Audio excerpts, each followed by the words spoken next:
চাঁপাইনবাবগঞ্জ ১ আসনে বিএনপির মনোনীত প্রার্থী অধ্যাপক শাহজাহান মিয়ার পক্ষে কাজ করার প্রতিশ্রুতি ব্যক্ত করেছেন দলীয় মনোনয়ন বঞ্চিত জেলা স্বেচ্ছাসেবক সাবেক সভাপতি ও সাবেক ছাত্রনেতা বেলালী বাকি ইদ্রিসী। বৃহস্পতিবার দুপুরে শিবগঞ্জ উপজেলার দাঁতনচক এলাকার একটি রিসোর্টে সংবাদ সম্মেলনে তিনি দলের মনোনীত প্রার্থীর হয়ে কাজ করার প্রতিশ্রুতি দেন। এ সময় তিনি বলেন, বিএনপি একটি বড় দল, অনেকেই মনোনয়ন চেয়েছিল, এটি গণতন্ত্রের বৈশিষ্ট্য। দল যেই ব্যক্তিকে মনোনয়ন দিয়েছেন, আমিও আমার সকল অনুসারীরা তার পাশে থাকবেন।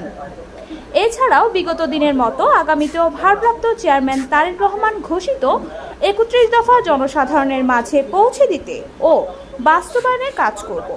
এ সময় স্থানীয় বিএনপি ও এর সহযোগী সংগঠনের নেতাকর্মীরা উপস্থিত ছিলেন।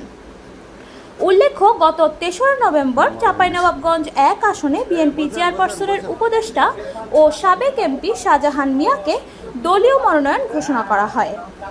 প্রিয় সাংবাদিকবৃন্দ, আজকে আমি আপনাদেরকে আহ্বান করেছি একটি প্রেস রিলিজের জন্য যে আগামী জাতীয় সংসদ নির্বাচন, এই নির্বাচনে জানেন আমি বিএনপি দলীয় একজন মনোনয়ন প্রত্যাশী ছিলাম এই অঞ্চলের, এই নির্বাচনী এলাকাটির। যেহেতু দল একজনকে এখানে মনোনয়ন দিয়েছেন, যিনি দলের এখন মনোনয়নপ্রাপ্ত এবং আগামী জাতীয় সংসদ নির্বাচনের একজন প্রার্থী, যদিও দল এটিকে প্রাথমিক মনোনয়ন বলেছে, তো আমরা ধরে নেব যে উনি এখানকার প্রার্থী। যাই হোক, ওনার প্রার্থিতা ঘোষণার পরে উনি আমাকে ফোন দিয়েছেন এবং আমি তাকে অভিনন্দন জানিয়েছি বিএনপির এই সিদ্ধান্তের প্রতি সম্মান রেখে, এবং উনি আমাকে তার সাথে কাজ করার জন্য আগামী নির্বাচনের জন্য আহ্বান করেছেন। এটি না বললেই নয় যে আমরা যেহেতু একই রাজনৈতিক আদর্শে বিশ্বাস করি, দলীয় সিদ্ধান্তের বাইরে তো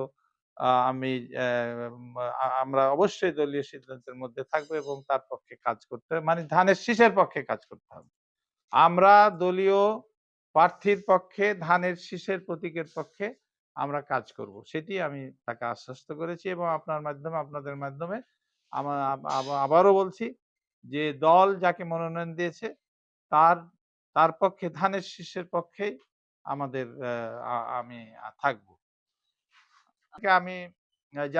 আমি কালকে ঢাকা থেকে এসেছি, ডেকেই তো আজকে এখানে সবাইকে নেতাকর্মীকে ডেকেছি, নেতাকর্মীদেরকেও আমার মেসেজ দেওয়া হয়েছে অলরেডি, এবং আজকে এখানে আপনাদের মাধ্যমে আমি মেসেজটা পৌঁছে দিতে চাই যে দলীয় সিদ্ধান্তের মধ্য থেকে আমরা দলীয় ধানের শীষের প্রতীকের পক্ষে কাজ করব এবং আগামীর ভবিষ্যৎ এবং বাংলাদেশ জাতীয়তাবাদী দল, যে দলকে দেশের মানুষ, সাধারণ জনগণ ভালোবাসে, সেই দলটি যাতে করে আগামী দিনে নিরঙ্কুশ সংখ্যাগরিষ্ঠতা পেয়ে বাংলাদেশের রাজনীতিতে এবং বাংলাদেশকে শাসনভার পায়, ক্ষমতা পায় এবং এদেশের জনগণের জন্য কাজ করে এবং বাংলাদেশকে দেশে এবং বিদেশে মুখ উজ্জ্বল করে আন্তর্জাতিকভাবে।